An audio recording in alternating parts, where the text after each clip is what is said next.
Call the March 8th board meeting, or not, committee meeting to order. Board members present. Approval of the agenda. So moved. Second. All in favor? Aye. I haven't received any public comments. No public comments were received, so turn right over to our next topic. Steve? Thank you, Jack. For the 23-24 budget update, we really don't have any new information to share regarding the end of the year balance. Other than we'll just know, the school board is yet to see any contingency requests. I mean, that is definitely unusual. I mean, we typically do have, a student move in with a request for services or something happened during the year, but it's been a very, I'll call it a very quiet year on the budget front. So as of this point, there's been no approvals out of the contingency. So everything is moving along as planned.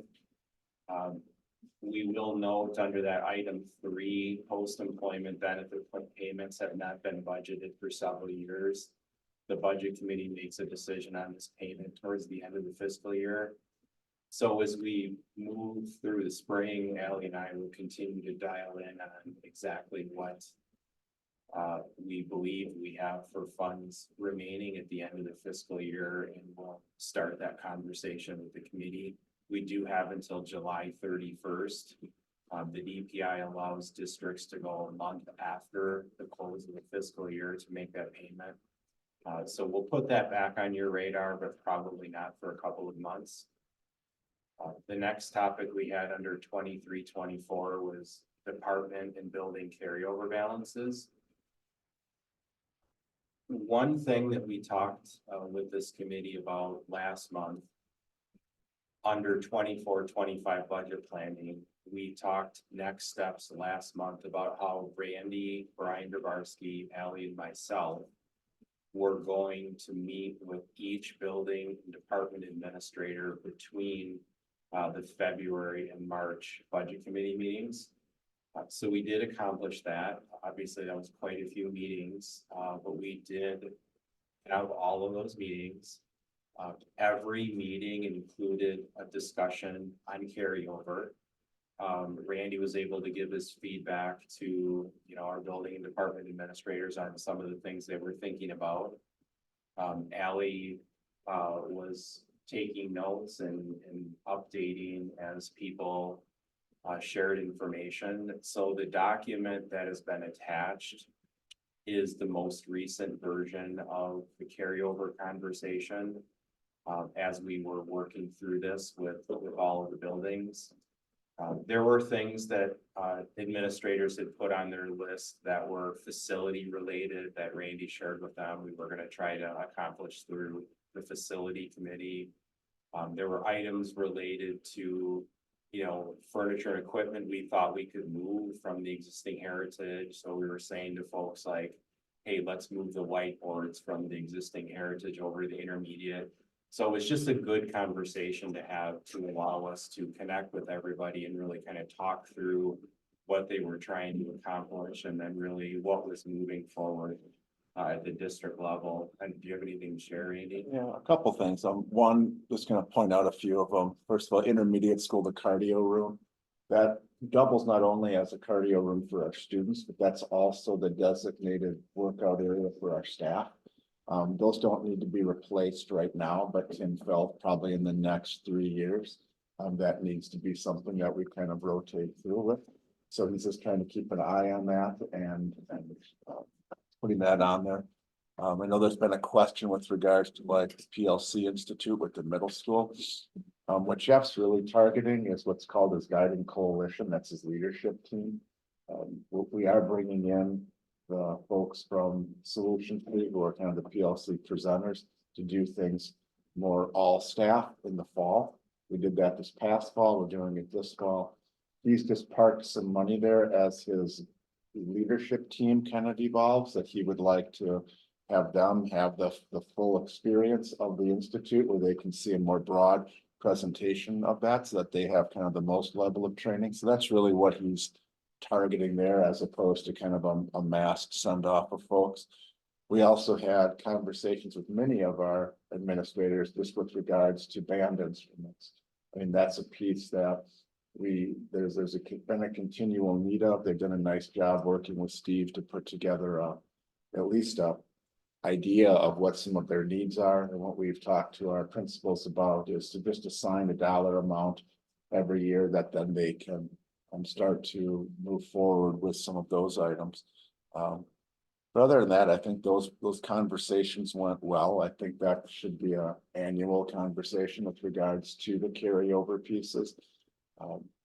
And I think that those are valuable discussions.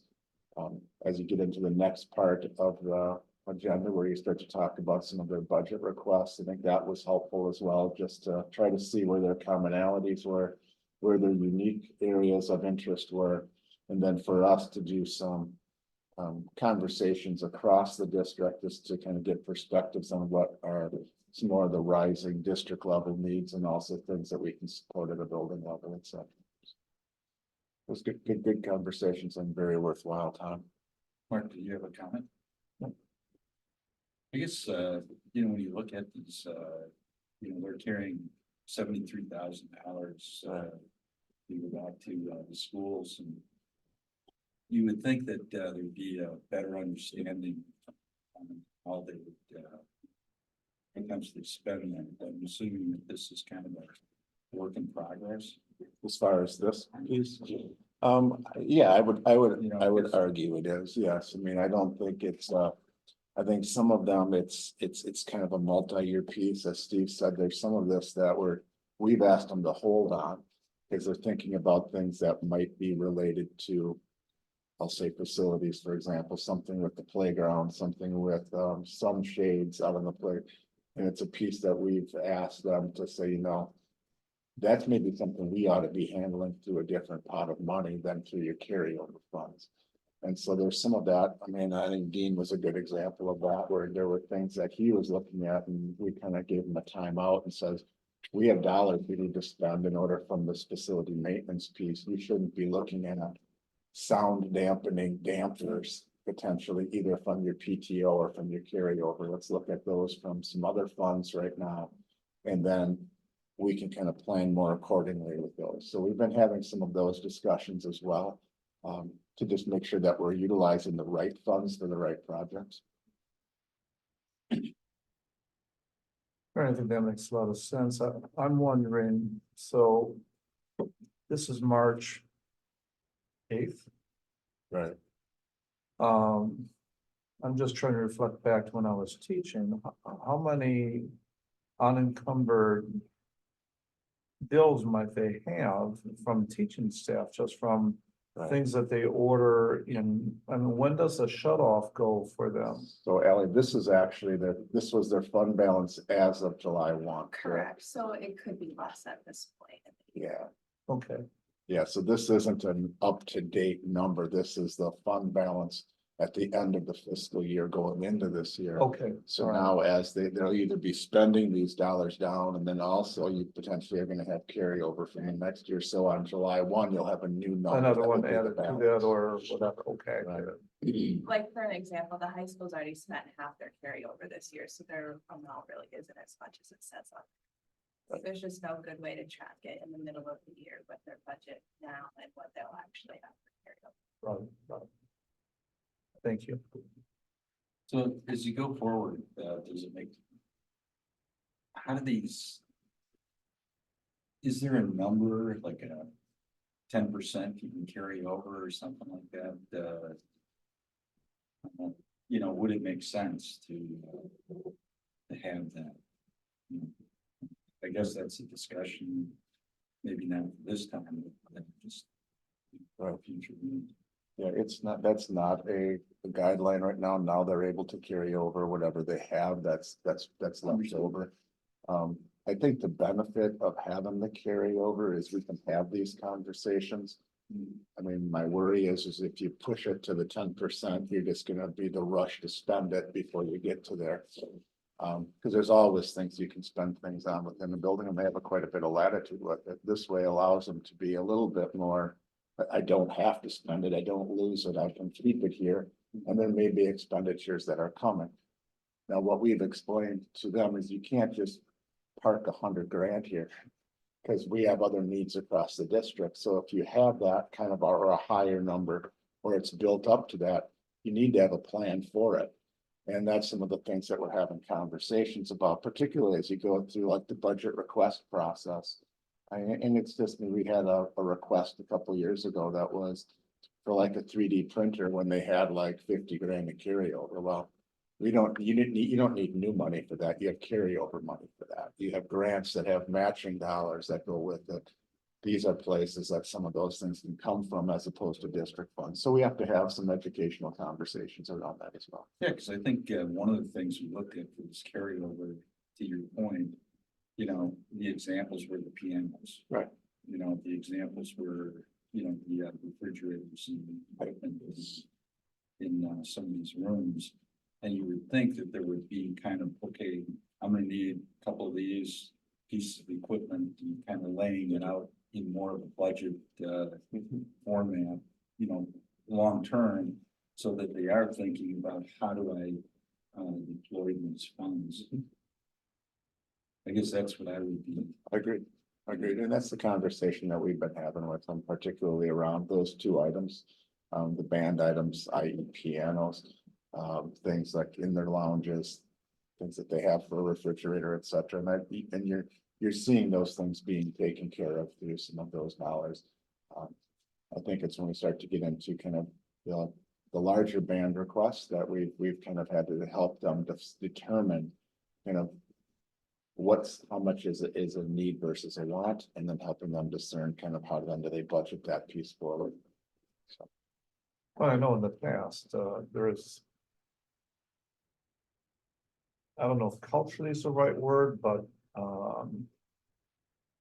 there's concern about you need new carpet. It wasn't in the budget. It wasn't in the district budget to cover that. And so they would sometimes do a 3-year save till they got to that point, where they could do some of that. I'm not sure that's the best way to manage. That should be coming from our operational expenses, I would think. But in the same breath, when I looked at the what you're saying, I think makes sense. I looked at the 3-year plan that we saw a couple of months ago, and or maybe it was the last time, and there's some real good thought into it, but it's really more staffing that they were looking at versus, and that they're obviously not going to cover that with this fund, with the carryover. So, Yeah. You know, I think the more we can educate them, or you guys can educate them, and kind of say what should be coming from the building fund and what should be coming from the district fund. You know, and that is a conversation that's happening, Mike. Yeah. I think you're right.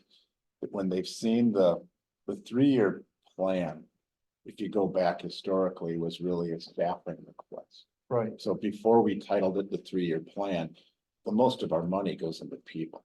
Right. And then you had kind of a separate process that kind of assessed, and that was either through like the facilities department to look at needs. And if somebody wanted to escalate that, if there wasn't money, then that's where they were seeking some of those things out. What we've tried to shift that from is 3-year plans, not necessarily just staffing, it's everything. I don't want you to be, because that's what I found through some of my conversations with staff, particularly during some of my walkthroughs, is they're asking them about needs in their building, and we're talking about, I mean, I'll just pick on Dean's building for a second. It was acoustical tiles in the cafeteria, because the cafeteria has just got too much echo in there, and they want to add, and it's like, and his comment was like how he was either saving for it or PTO money, and I said, I don't want PTO money going towards acoustical tiles. They should be doing things that supplement things for our kids. We can deal with acoustical tiles through other means. So I think part of it is framing it up that we need to see some of those things. Right. Now, there's also kind of a parallel process moving as well, in that there were walkthroughs on the facilities level with all the principals that started to articulate those. So that's a piece we're trying to make sure that we connect better to. Right. I think because this is hard to track, I think it's time to take a look at this in, July 1, right, to then another year. And correlate, so maybe it's the August meeting, and then that gives them some time to start looking at, right, with hours, you can start putting out if there is something that I'm gonna have to save some money for over a year or two, then you get a better picture of how these funds are being utilized. But knowing that, things could change, but at least there's some. So we normally give this committee the month of August off, but I'm hearing you all. are pretty sick. Well, maybe If that's what you want, we can keep going. Maybe we could do it in September. Oh, okay. Right. But I think your idea is a good one, Jack, is to, once we have the carryover for the year, so you know what you're going into the year with. I mean, we've had these conversations, we've had these throughout where we've talked about their carryovers and the desire for them to have plans for them. We've more formalized some of this around some other budgetary needs.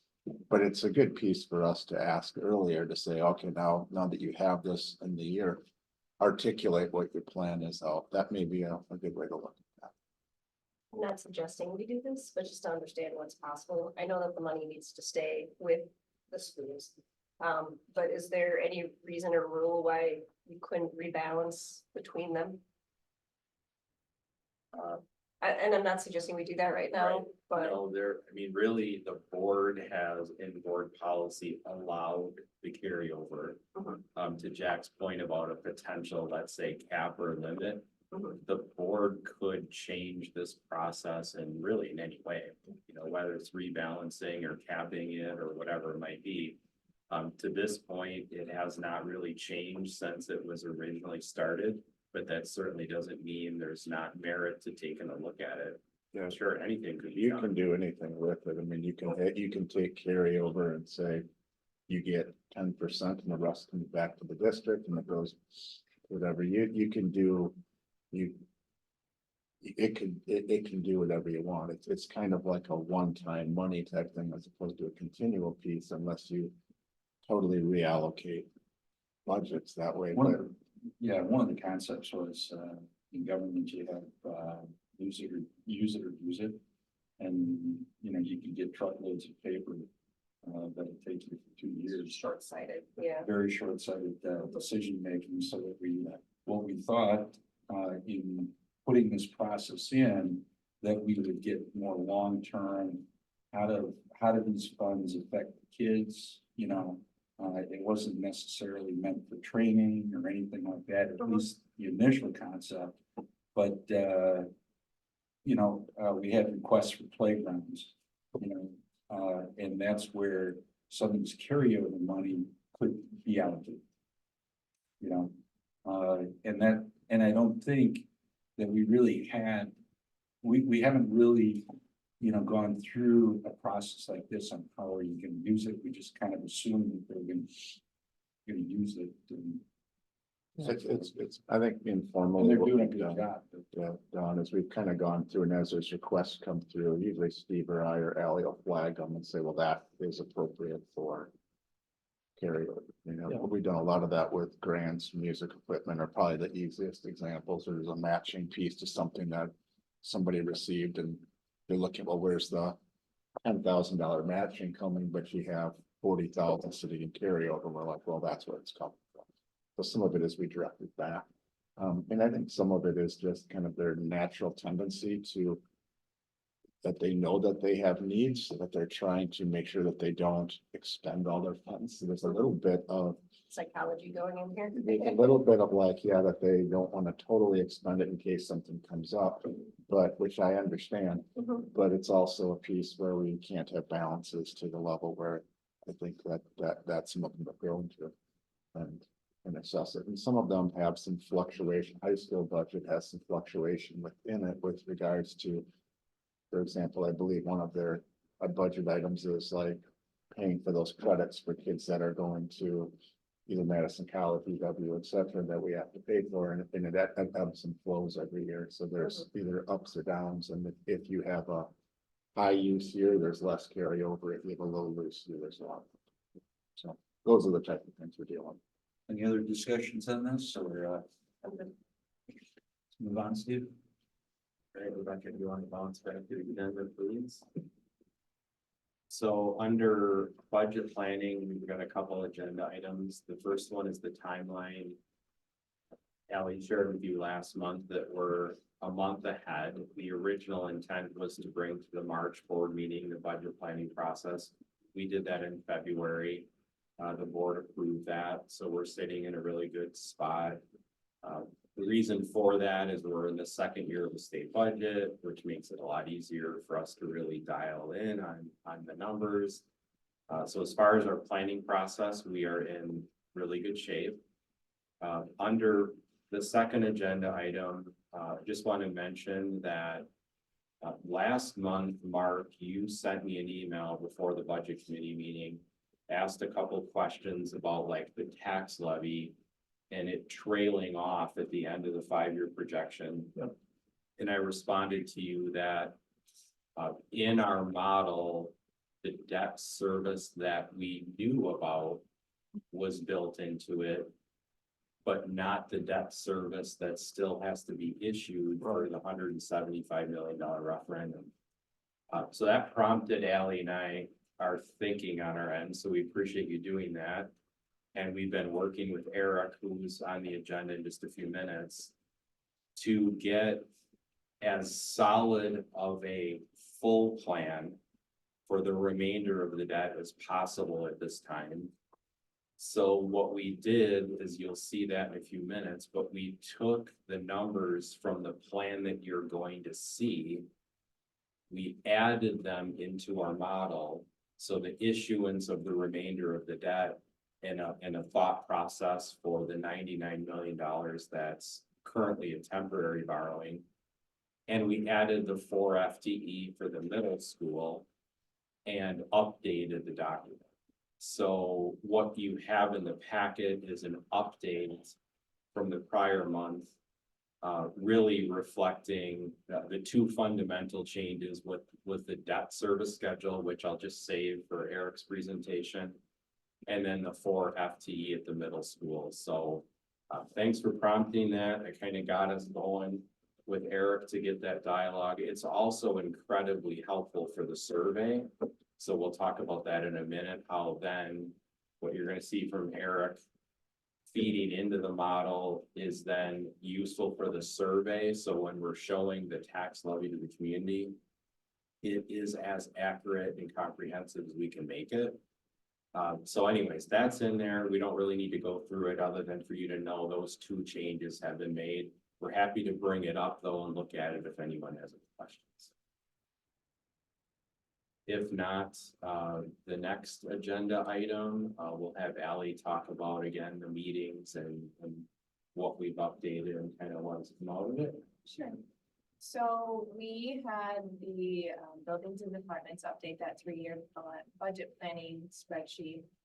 And then we went through and met with each building and department and talked over their top priorities from that spreadsheet. Steve and I drafted a memo to the budget committee. Rebecca, if you want to bring that up, please. And this was what each building and department stated as their highest priorities. So we compiled it into this memo and wanted you guys to see what each building and department felt was the biggest need for them. Rebecca, would you mind? Question, and I don't know this. Ally and you would have the answer, but Randy, you might. Are these generated from the building administration, or is it a collaboration with staff? Because when I look at some of these, I've heard a disconnect from some of the buildings I've been in as what the staff views as a high priority versus what I'm seeing here. And I'm just wondering what kind of collaboration goes into this prioritizing. I think certainly staff have an ear to their building principal, so that plays into anything that can be added to this. But I think it's when our principals are looking at the broad scheme of their program and what's gonna help move some of them forward. And also kind of the broader conversations that we've had. I mean, I'm gonna pick on Dean for a second. His is some of the facility projects. That is a priority area to him. Doesn't mean that the other things that he had on there or that the K-4 principals had weren't priorities, because there were things in there that he absolutely supports. These were just the high level ones and twos things. There are things that I think staff bring forward. I mean, paraeducators is a constant conversation. I think it's one that from an administrative standpoint, you don't see it even on our 3-year plan. I think we do look at where we need to add them. They're mainly in some of the special ed areas as we have kids move forward. But it's not one that from a perspective of what we see as, I think our focus has been, how do we bring in more of our certified staff than parents? And that's a difference of opinion amongst staff. Sure. So I think that is definitely something, I'm sure you hear about it in listening stuff. It's certainly something I hear about. But it's just a difference of allocation of resources and the type of folks that we feel are gonna make the most benefit. But you start looking at things, I'm just gonna pick on bilingual counselor and bilingual para, that's something that would be more district wide. It might be housed at one building, but having somebody who can help to navigate our Spanish speaking families particularly is important. That's something that is part of our bilingual program. It's part of the high school, but it was also probably it was a big part of like our student, that was coming out of our student services piece. So I think you have staff voice in this because that they're heard, but it's not necessarily, they don't always articulate through here as far as what some of they may agree or disagree with what's being put forward here. I think it's also fair to say that as you look through here, you see some themes and then you see some that are kind of one-offs. The conversation that we've been having is we know where our budget starts for this year, and we're already zeroed out. So this is kind of looking at, are there any additional dollars we're finding through other means? Are there alternative fundings? Are there grants, et cetera? So this is really kind of now a process to say, these are our priorities as we are able to find additional dollars that can then help support this. So that's things I know Allie and Steve have been working very hard on, things like Fund 80, high cost special ed costs, and reimbursement. We're looking at transfer of service, looking at really creatively at all of those things to see what else can be freed up to touch some of these things.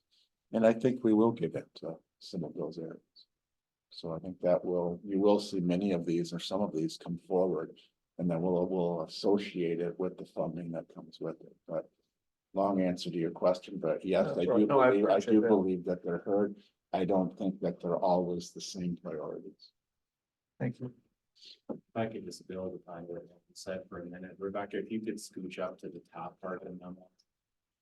There's a statement in there that says administration intends to prioritize items or positions on a district-wide basis and bring forward requests for consideration in April. So we are going to request a budget committee meeting after spring break. So at next Monday's board meeting, just be aware of that. If you could look at your calendars for early April, it's a little tight because the board meeting is early, but we're hoping to sneak one in there between April 1st and April 8th. The main intent of that meeting is going to be our bringing forward the funding options that Allie and I are currently evaluating, including, as Randy mentioned, Fund 80, the DPI's transfer service program, something called high cost special ed aid, which we're going to spend quite a bit of time on in April to explain that to you, because that's new for us this year. Special ed aid, which is categorical aid and what we're looking to do there. And then Fund 10 reallocations. So the next agenda item says next steps. What we're intending to do is bring back the information that we're learning and some creative options we might have, because as Randy mentioned, our Fund 10 budget right now is tapped out. But I'll give you a good example. Ally reached out to the DPI. I was surprised by the answer. But she found out that bilingual counselors connected to an EL program are eligible for the state's transfer service program. So she has the email, the documentation that says we can do it. So what that means is we can bring that forward, because that was an extension of the bilingual program that was approved and passed. We can bring that forward for your consideration in April, but now there's a funding mechanism for that position. So it would not be a draw on Fund 10 because we have the ability to increase revenues. Not everything can do that, of course, but we're gonna bring forward ideas on things that we've been working on to put in front of you for consideration. And based on the April meeting and what this committee is comfortable with on the funding approaches, we would ask for whatever it is that is approved to go to the April board meeting to allow for posting. So an example would be if this committee is comfortable after learning about the transfer service program for bilingual counselors and how that works, we would request consideration for the April board meeting to approve the position. Then Brian Gravarski would go out to the market. We don't even know if we could find a person with these qualifications, but we would try. So that's our intent, and then the next step agenda item, that's really what we just wanted to talk to you about. We weren't intending to get into the spreadsheet on the 3-year planning at this meeting. I mean, you're welcome to ask any questions. We wanted to show you this cover memo. And just one other thing to know, like this cover memo has not been filtered out in any way. And what I mean by that is whatever the principal told us or the department administrator told us, we wanted you to see. So there's not 100% support for everything on this list. So there's folks in this building that want to learn more about some of the things. So as an example, at the middle school, you see Guiding Coalition paying the team. Well, we have that in place in every building. So out here, our perspective would be, we can't just have that discussion at just one school. But we wanted you to see that that one school had that as a priority. So that's why it's on the list. You may ask, why isn't that a priority in the other schools? It's because in the middle school, the PLC and the Guiding Coalition is a huge effort right now by the principal, and it's a priority there. So that's just an example of like, it's not that the other schools wouldn't want to also do that. It's just the middle school principal wanted it on the list. That makes sense. Yeah, and I think another example of that is we may hear something from a building that hasn't necessarily, and that's a piece that we're working to kind of shore up, is that there's folks out here that are kind of, who are the coordinators of, say like the coaches, not athletic coaches, instructional coaches, or counselors, or some of those items. We wanted to make sure that the vision is kind of district wide versus just narrowed to one building. So that's a piece that will be vetted out as we go through here. So I think part of what you'll see as we come through April will be kind of a vetting out of kind of where these are, how they intersect, and then really a recommendation that I'll help kind of script as far as what I see as either the funding mechanisms that will allow certain things to move forward, and then also a determination of which things really have some of the greatest need or the greatest impact across the district. Are some of these things part of their job description or Part of, like a guiding coalition? Is that part of the job description? You know, no, or- no, that's not. So that's kind of like, think of that, that's your district, that's your building leadership team. So no, you're bringing in teachers who are serving as kind of leaders in their building. It's part of, we've had those in different respects for years. This is one that's specifically focused on the professional learning communities model. It's based off of working at kind of a building level, looking at how are we as our subgroups are working in our building, how are we leading that, how are we helping to be So it's not just an administrator who's leading it, it's kind of a delegated authority. So that's part of where that comes from, yeah. But you have, all of them have them. I expect them each to have one of those guiding coalitions. But it's a matter of, I think Jeff has felt like it could be a stronger coalition and could take on more duties if the people had a stipend that went along with it. So it'd be an add-on versus. That's what it's. We don't have anything else with this or the 3-year budget plan unless anyone has any questions. I was just gonna say the guiding coalition leadership part, that was part of people's career progression training, right? That was a. Yeah. To be able to take those leadership roles, even if there's not like a different position in administration because of the career It could be, yeah. path that exists. You know, each of the, we have different leadership roles within the districts. We have some that are curriculum related. We have building coordinators for like all the curricular areas. So there's a math coordinator, there's a English language arts coordinator in every building. We have department chairs, which are K-12 departments. And then you have kind of these leadership teams, guiding coalitions is the kind of official term for them that are in each building that are really guiding that work on kind of the 4 questions of the PS. Correct. So yeah, but that is a place where now it's really tapping into people who want more leadership, or 2 who've been tapped on the shoulder by their administrator to say, you know, you have a strong voice here. We'd like to have you be part of it. Well, the ability to have those roles will, I think, improve any kind of engagement scores. I can't remember the term the district uses for those surveys to say that job satisfaction. Yeah. But as Steve says, it's a. We assigned all that to you. I'm Okay. sorry, We assigned all those follow-ups to you. That's. Perfect. Right? Yeah. Yeah, but that's a great example, as Steve said, that's one that has a, in one building.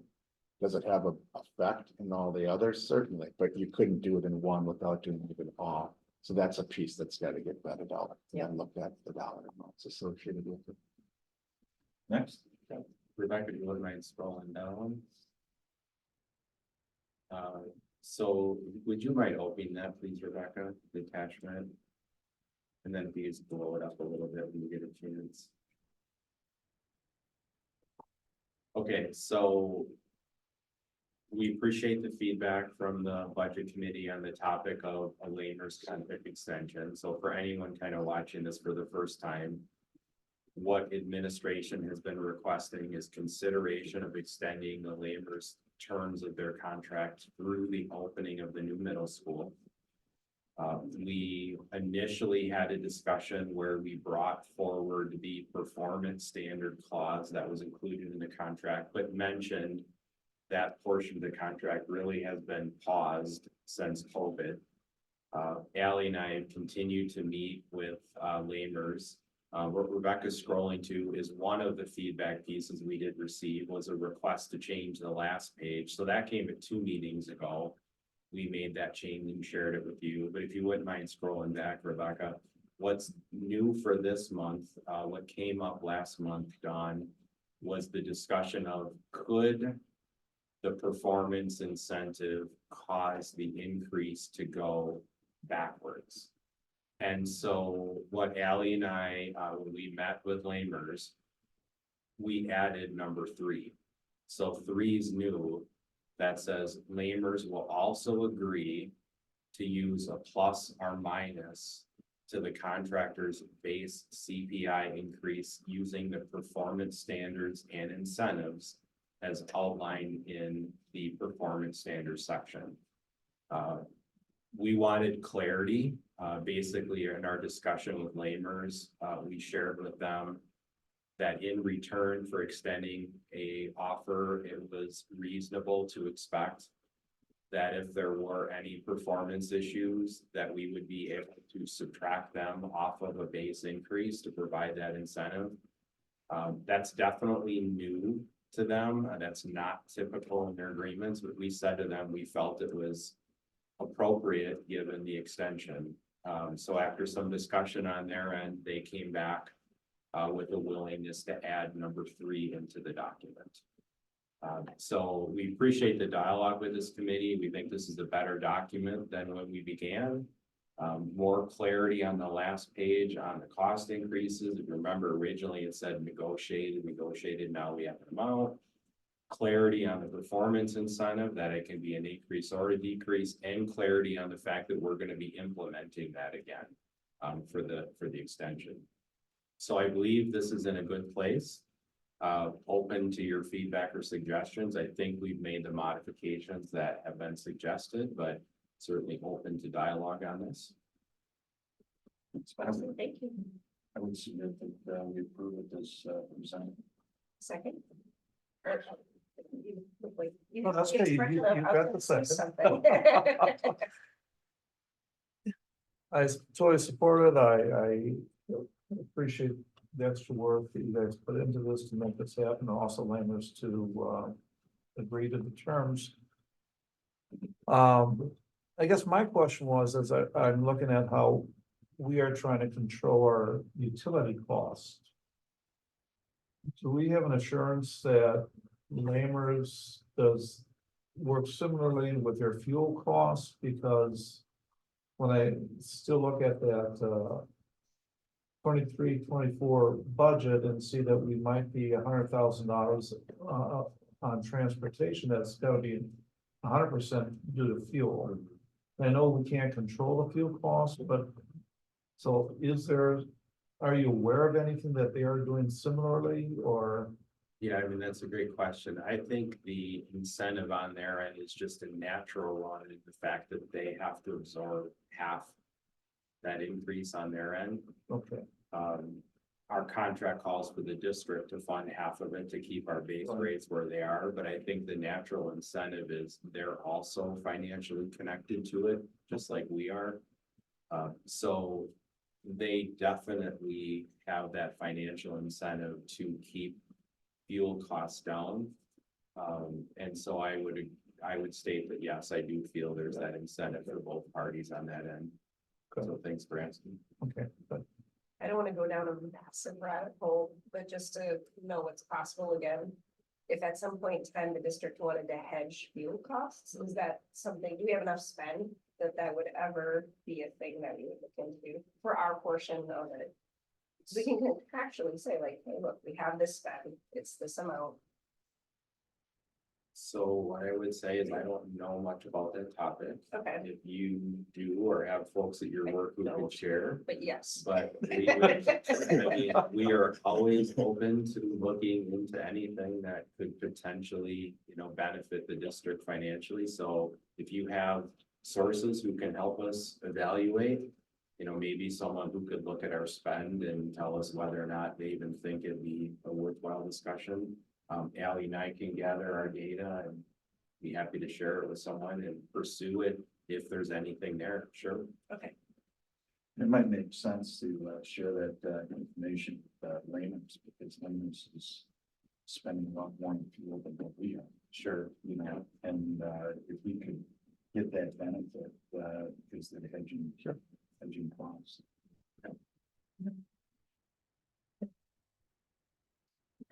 So we have a motion on the table, but it wasn't approved by. All in favor? I, Thanks. Thank you. So when we put the agenda together, we obviously weren't sure how the discussion was going to go on Wednesday night for the special board meeting. We appreciate the board's investment of time into this. And Randy's suggestion that we do it on a night on itself, because obviously we spent over 2 hours really on planning on Wednesday night. We want to just provide a verbal update as to where this is at. So Ally and I, as well as Randy, felt like we were listening to the dialogue closely as far as what the board members were looking for from the community survey. But school perceptions was doing that as well. So in the morning yesterday, Ally and I spent about 90 minutes updating our financial models to make sure we had the most recent information in there. And Ally and I wrote up some suggestions for revising the survey, and we sent it off to them. At 2 o'clock, we had a meeting that Randy joined us on. School Perceptions shared some of their thoughts after listening to the board members. They thought that there was the opportunity to gather more information than what was currently there on the survey. I think you prompted that, Mark, on the, why aren't we asking about each of those three financial components? So they're looking at that. Dawn, you talked about some things during the survey discussion that they're thinking about. So right now, they're in the process after our meeting at 2 o'clock, drafting another version for consideration on Monday night. We are going to have that in the packet. So we're gonna hold off on the release of the packet. Sometime today, we will have that so that you can see it. But just please note that we are going to be changing the financial pages. We have to be as transparent as we can with the public about the tax part of it. Because when you shift to a step up model, so an increase over like 2 years, we have to be able to clearly articulate in each of the 2 years what's happening. And so we did that yesterday. And so the public will be able to see the tax increase in each of the 2 years. We also have to include in our model the issuance or the financial plan for the remainder of the debt. Because we can't share a referendum plan with the public if we're not also putting in the final information on the 2022 referendum. It would underrepresent the tax impact. So that's why we're connecting this to Eric coming next. And so we have updated our financial models. We've updated the referendum borrowing from 2022. We've given that information to School Perceptions. It's a 2-year step up. They're going to be asking questions underneath each of those 3 financial components. And they're also changing the language a little bit on the 8.1 million. And so we'll get that in front of everyone. Obviously, we haven't seen yet what that looks like, but Randy, any comments that you want to know? No, I think it's been I think what we're trying to do is create a survey that does a number of things. It educates, it asks the key questions, it does it in a way that doesn't confuse people, because most people don't have the background knowledge that all of you do sitting around the table. And then it also looks at the feedback we've gotten from the board members. And everything can't be in there, but I think we're trying to find a way to make the best of all of that feedback and then put together a solid survey. So that's really what we're trying. That's the effort that came out of yesterday. I think it was really valuable to have Bill and Rob on the screen for our conversation, because they could hear what we were hearing, and then we could also talk through kind of ways that we could script that. They have a lot of experience kind of pulling questions from other districts they've worked for over time and trying to see like what's worked and what hasn't. And there were some ideas that they had post the meeting on Wednesday that they felt that they could incorporate in. So I think it'll give us a little bit more information, potentially more down the lines what you were looking for, Don. Maybe not in the same language, but still gets at it. And it also tries to address, I think, just more of your pieces about a little bit greater clarity on some of those subpoints. That's what we're. Yeah, so just look for that in your packet. We'll have it by the end of the day. And if any budget So committee can I call members. you in your fresh five another time? Absolutely. I was just gonna actually say that if anything comes up over the weekend and you're looking at the financial pages and you want to send me an email, I'm around. I'm happy to email you back. I mean, we can talk on the phone too. It's totally fine.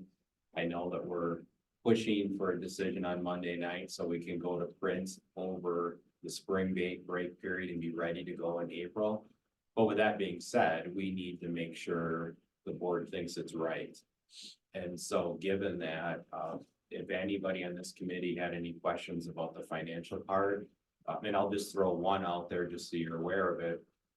We took the support staff pay increase and split it over 2 fiscal years. Adding $1 million in 1 year is just too large of an impact on the property taxpayers. So administratively, we made the decision to split it. Obviously, the board hasn't given feedback on that, but I'm just sharing with you one of the things that we chose to do. Because as Ally and I were looking at this, we wanted to manage the property tax levy like we have in the past, because we believe we heard that. We didn't hear someone say split the million into 2 years, but we heard use a step up and have a property tax plan that minimizes the impact in any 1 year. That was one of the things that came out of it, but that isn't something you've heard yet. So you'll see that it's split between the 2 years as an example.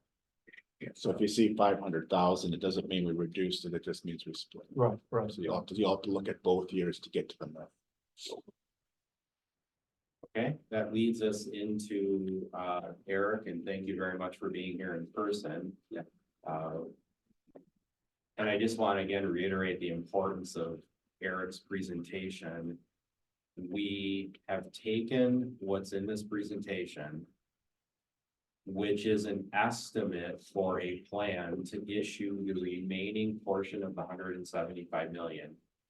And a scheduled refinancing plan for the $99 million. That plan creates a debt service levy or property tax levy that is added to the tax levy for the rest of the district budget funds that have a tax levy, to then create the referendum survey plan that you are going to see on Monday night. So they're all connected. We want to make sure that therefore with the plan that Eric is presenting to you, that you think it aligns with what your thoughts would be as board members about the data. I'm going to turn it over to Eric, and if you want to take it from there. Yeah, thanks, Steve. Pleasure to be here. Appreciate the time. Again, Eric Cass, Director of Public Finance for PMA. A lot of familiar faces just for people that might be watching. So what we're going to walk through here is a culmination of probably the last 3 to 4 months working with Steve and Ally on multiple iterations of ultimately what is kind of the final plan that we're looking at from the strategy standpoint. Just a level set, this is all related to the successful November of 2022 $175 million capital referendum. And coming out of that very quickly, we went to market. So we actually went to market in December of that same year for just under $10 million. And just to rehash that, the reason why we did that is to take advantage of what's called a bank qualified program. So banks are incentivized to provide a lower interest rate. They get a tax break from the IRS for issuers like the Waunakee School District that's capped at $10 million every calendar year.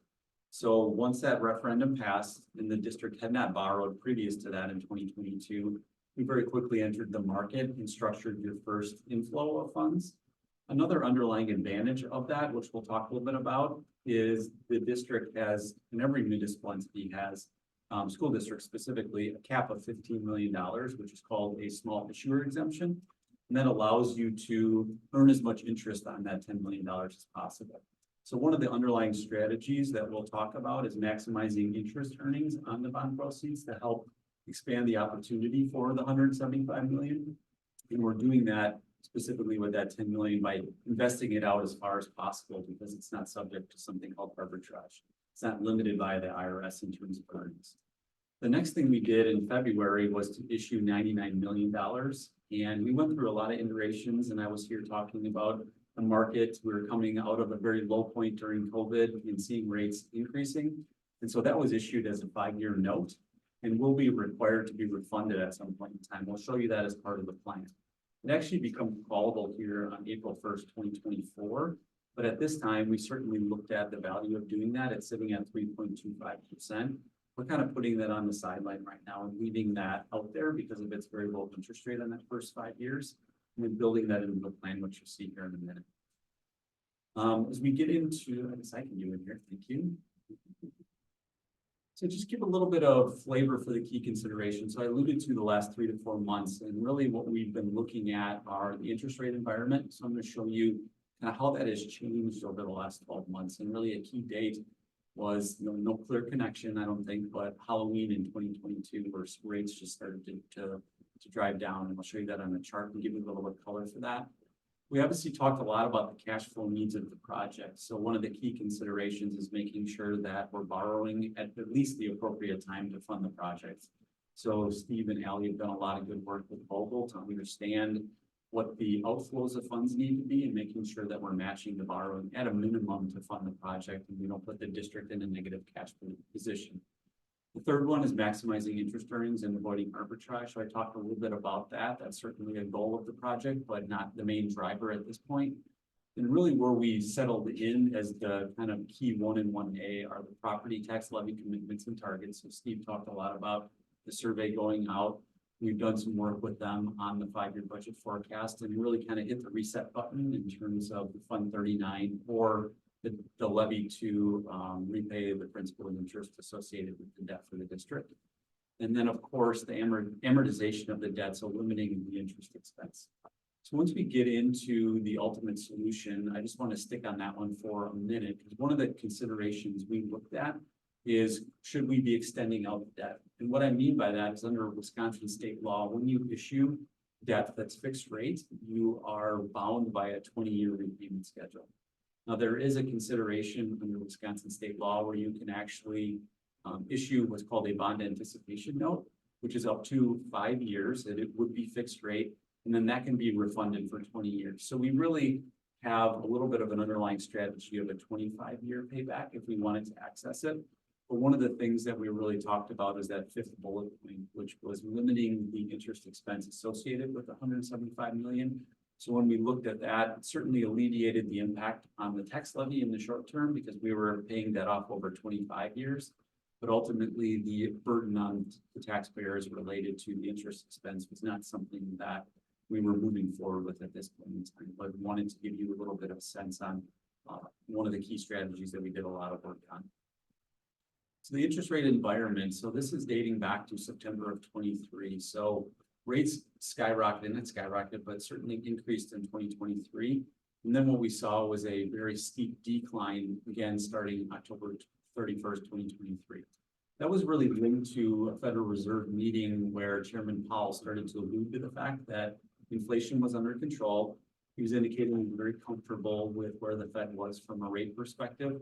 And the market consumed that information and embedded what they believed was, at that point in time, 150 basis point reduction in rates in 2024. Since that point in time, you can see that it's very much settled in. So starting in December, and really the market believes that rates are probably going to start to decrease in June or July. And popular opinion is more in line with the Federal Open Market Commission, which is the Federal Reserve, of a 75 point basis point reduction, in 2024.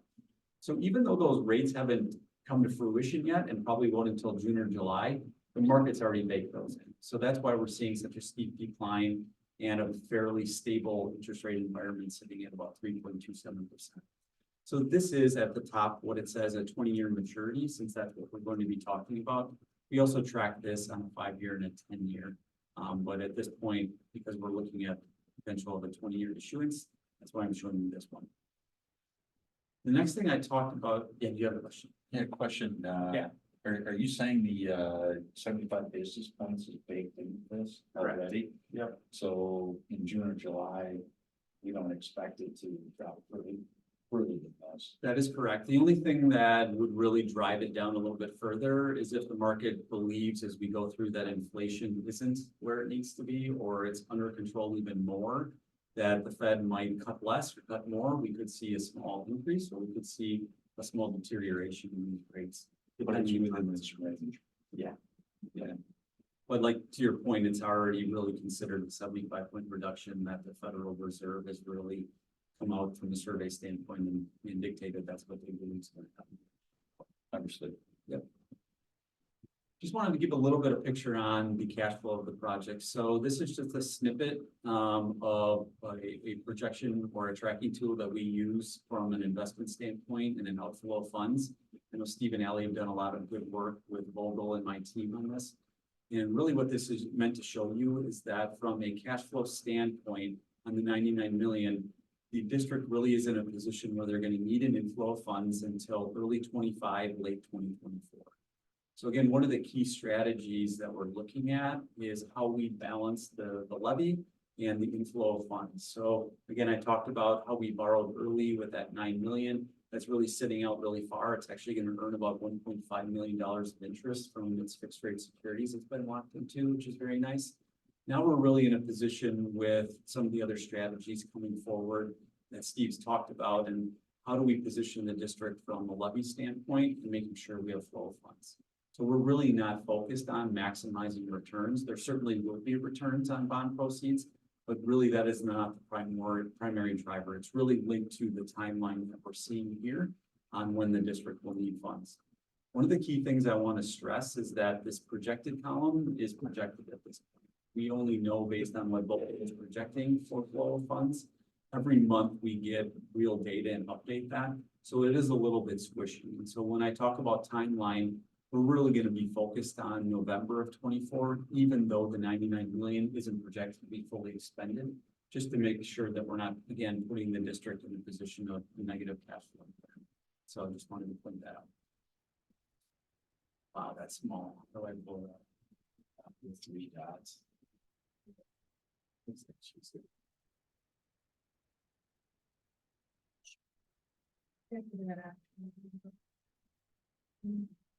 I think you have to use actual plus or minus in board.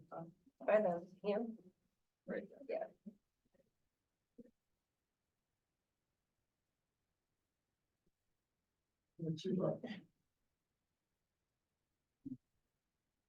It's still a small.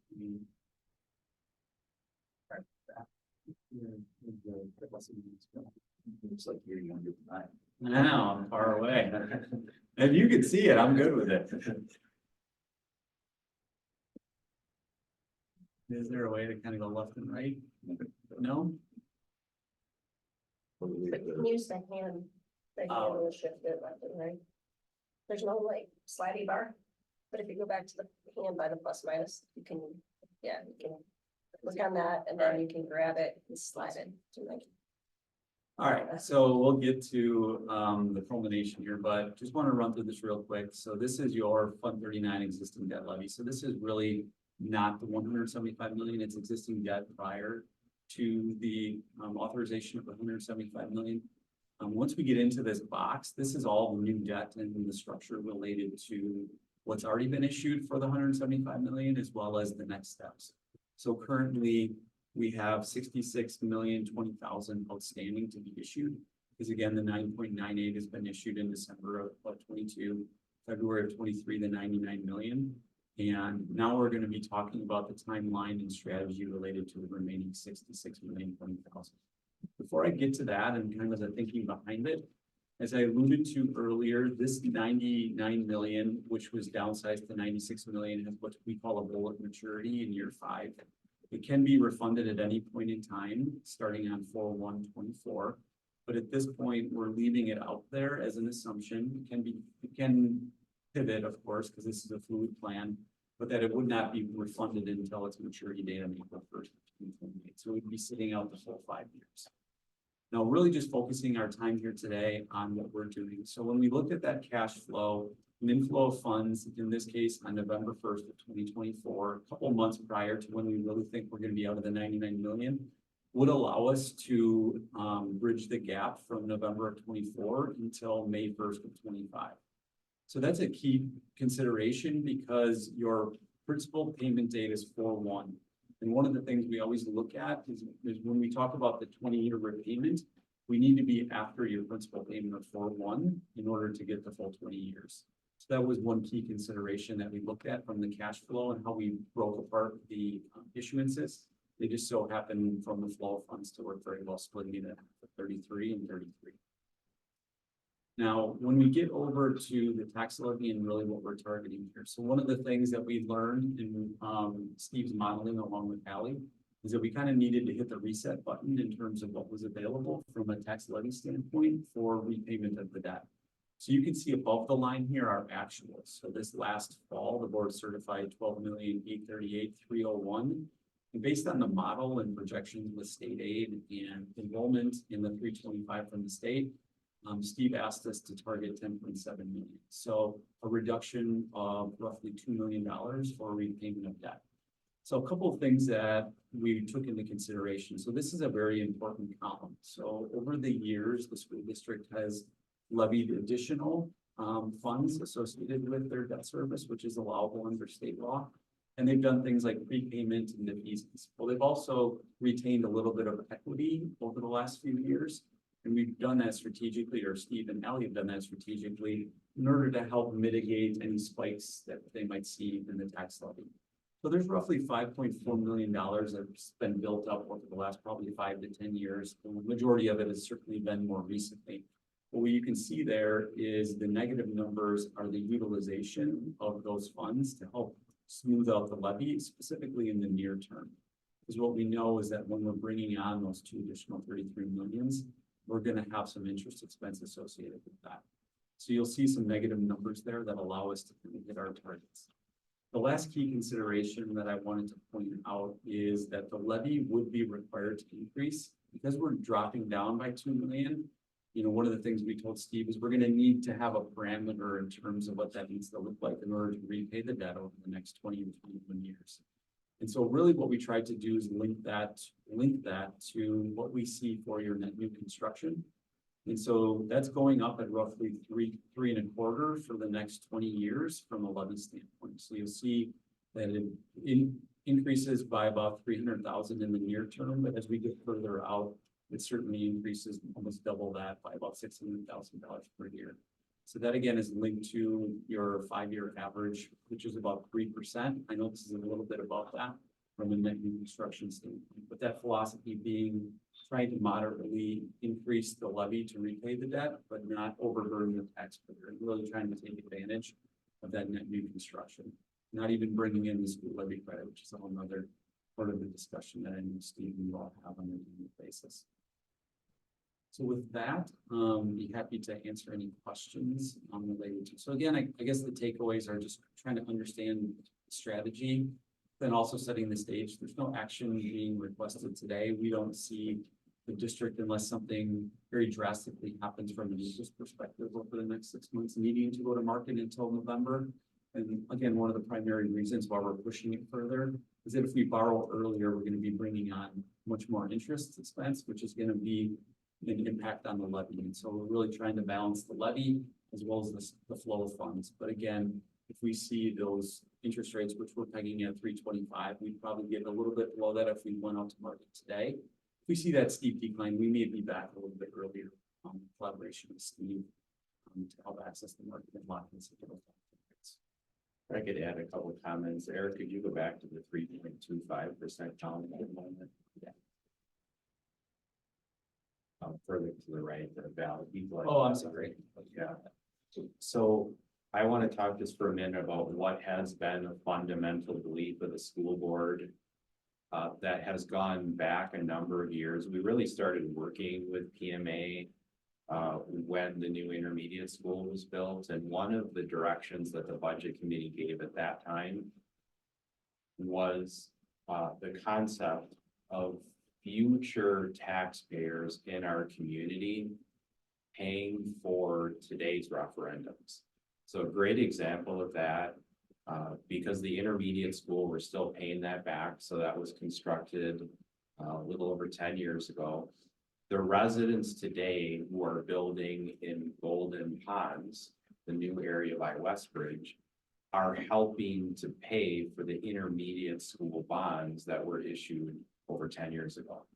So a philosophy that the board has followed, which we are continuing in the column called annual change, we build a 3.25% increase into the debt service levy with the concept that property value growth in the community, and meaning real growth, homes that are constructed, businesses that are constructed, because we have that data, that the real growth of housing over time helps pick up the cost of this referendum. So that's been kind of a philosophy for like 10 years, but I wanted to point out that we're continuing that idea. So as you will see, this builds over time. So 10 years from now, 15 years from now, when the housing base is expanded in Waunakee and new subdivisions have come on, they are taking up a percentage of the referendum that today is building the new Heritage Elementary School. So I just wanted to make sure, because that's been a philosophy kind of over time. And with Eric setting, resetting the levy, the reason for that, starting at the 10.7, is we have to manage this levy with the Fund 10. So the Fund 10 is our bigger levy, our operational referendum funds. And our operational referendum goes from 3 million to 6 million in 24-25. So our Fund 10 levy is taking an increase for the operational referendum. To balance this for the community this fall, we need to lower our levy in Fund 39 so the whole picture is affordable to the community this November. And so that's what Eric means by kind of resetting that number. It's in perspective with keeping the entire tax levy affordable. So we just wanted to make sure as board members, you're comfortable continuing this approach with building on increases over time, which again are those homes coming. And the schedule, as you can see, builds over time. So as new properties are developed in our community, they're picking that up. This would be difficult to do in communities that have no growth. The board might have a different perspective, which I would understand if there was no growth occurring. But this model is built on, I would say, a couple of fundamental factors. Certainly, one of them is the growth picking up this cost over time. The affordability of the total property tax levy today, so that the property tax levy increase for this fall is manageable for the public. And then meeting the cash flow needs that we have today. There could be a myriad of options here. As an example, Eric could show an option that locks in the $99 million next month. Well, that increases the short-term costs. So we need to keep in mind that factor. And so the feedback we've shared with Eric is we don't want to replace a 3.25% borrowing right now with one in the 4s. That's going to push up the short-term cost. Let's build a model that moves those costs in a planned manner over time into the future. So we just want your feedback on that to make sure that that type of philosophy is still one that the board is comfortable with when you look at a plan like this. So I guess if you have any questions for Eric, perfect time to do it, but also if you want to weigh in on, are you still comfortable with this type of an approach? It makes total sense, especially, after what we heard at the board meeting Monday night, with the projected growth through 2040, it falls right into where we're at as a community. And I think one of the positives we've had is that we've had some terrific facility enhancements at no increase to the local tax bill over time. Question, when you buy a house, you can either get a fixed rate or a variable rate. Yeah. In municipal bonds, can you do that as well? You can get variable rates, they're very rare, and not necessarily, because I think when it comes back to, the philosophy of managing to a target for municipal entities, we've talked a lot about, so the variable rates could certainly go down over time. Maybe we're in a position now with where rates are going, but there's a lot of downside risk of seeing that increased over time. And so, we very rarely, if ever, do variable rates because we want to hit that target, lock it in your case for a 5-year period, 20-year period, could do something in between, but what you're managing to, right? Versus like you said. I'm not suggesting. Yeah, I know you weren't. I'm just trying to give you a little. 100% on board with the philosophy. Steve, at some point in time, I'd like to sit up time with you to understand for myself. We had the village had some 20-year TIFs and TIDs that are going to be expiring over the course of this time. taking some of that tax burden then off of like homes. And I know that that affects the state formula, and I just personally want to understand better, like when that happens for this part that ties back to the school, like, does that tax burden coming off of residents, how does that actually look? Absolutely, yeah. And I don't want to get into that now. Sure. Do you think, that would be a good topic for, future budget committees so that everybody understands? Sure. It'd be like a tutorial, because like, you have to start at like kindergarten level for me, please. And then because I know that it ties into the state formula, and I don't know how it. Yeah, I'm glad you said that, Don, because it's timely. I've been down to the village twice now in the last couple of months. Once for a plan meeting, and then once to a village board meeting, and once to the Community Development Authority, giving a presentation on tax districts. And I did share it with Jack as the board rep, but it would be something good, I think, to go over here. Our April agenda is very light. So to Jack's point, I think it'd be we could absolutely fit that in April. We can do that. in And I think we had April. August off, and we could just. That's right. So But I we will think, absolutely have From that. that standpoint, it just makes sense because I'm sure you've got questions on what these TIDs mean. The community has questions on what these TIDs mean. We put it on a presentation, and that way it develops a clear picture for everybody on whether these things are good. But yeah, but we know that they're gonna be expiring in this Yes. schedule that we have, well, definitely within that schedule up to 2045. Yep, absolutely. So I think. And you things can will still be have your meeting with Steve. I'm not suggesting you don't Yeah. have that, But if you think it's but- beneficial, it's not. but I just think me, it's- right? No, I think they're great. I think it's I been- know in the most recent TID polls, I was extremely disappointed. I was expecting that windfall of 400,000 to come to our district, and it didn't. And I think we need to have an understanding of that, as to how, Yep. what actually happens Yep. when a TID closes. Yep, absolutely. Yep, we're happy to do that. Yeah, and I didn't go back to see, because there was a potential TID with. Yes. Yeah. Was it TID? I'm not sure which one, Yep. with active eye, and I'm not sure how that vote ended up going, so I haven't gone back to check, but. Yeah, it's a timely conversation because another one is probably coming forward to village level. So we will absolutely add that to April. We have the time to do it. But you can certainly come in because we can have I've had the conversation with some village board members as well to kind of do like a 101.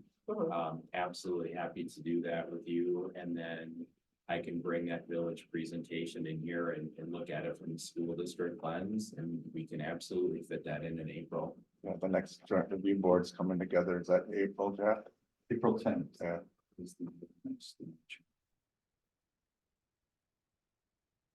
So overall, any concerns to keep moving ahead with this type of plan? Yeah. You want a formal? No, Okay. Thumbs up. Yeah, thank you, Ray. So keep up the good work. and- I always like hearing from you. Ryan, you're not gonna go up, I don't think. That's all we had for today. Motion. Oh, we took care of item 9. So motion to adjourn. Second. All in favor? Aye. Thank you for your time, especially how much time you put in this week.